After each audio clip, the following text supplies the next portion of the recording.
When you use active dry yeast, you want to make sure that you proof it or activate it before you start your recipe. Each recipe is going to call for a different ratio of sugar, yeast, and water. In this recipe, this is the ratio for my quick bread recipe. So 1.5 cups water, 1 tablespoon yeast, and 1 tablespoon honey. Once the yeast is in, the next thing we're going to add is the honey. We also could use sugar, but as I said, this is the recipe for my quick bread, so we're going to use honey. Honey is a little sweeter than sugar, so if you're swapping, you're going to add a little more sugar than the recipe calls for honey.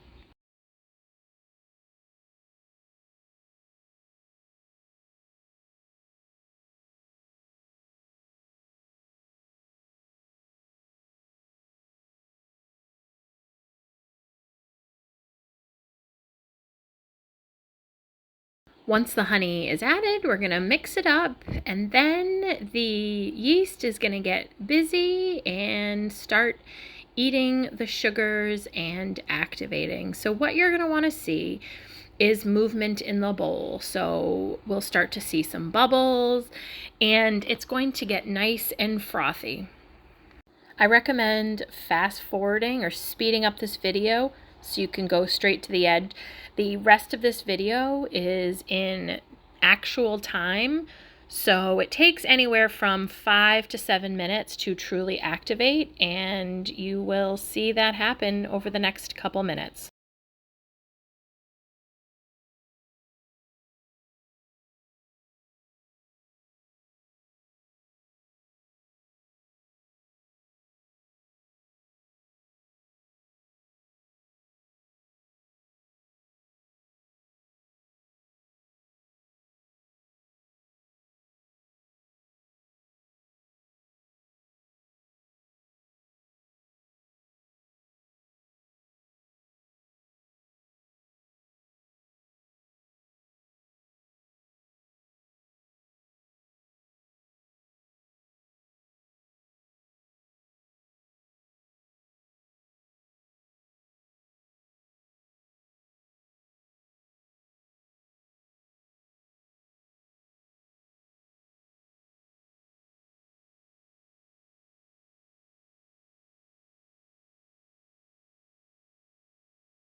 As you're going to start to see, there's going to be things popping to the surface. There was one, and now there's going to be a second.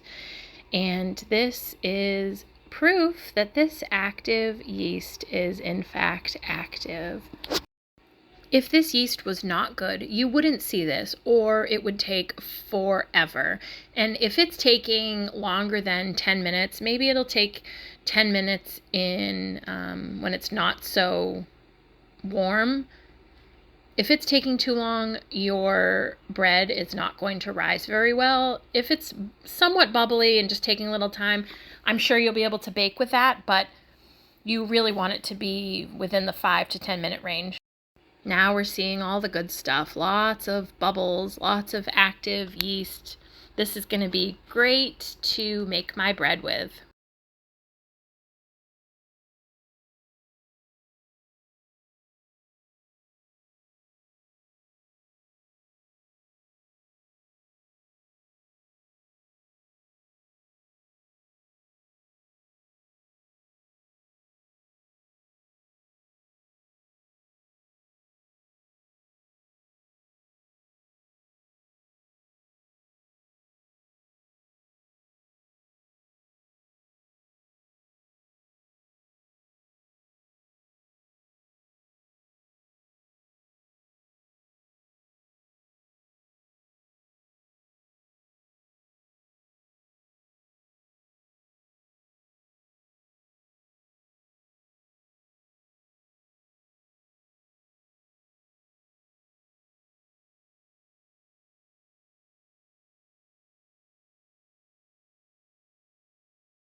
If you look closely at the center, you can tell that it's starting to get raised up and almost thick.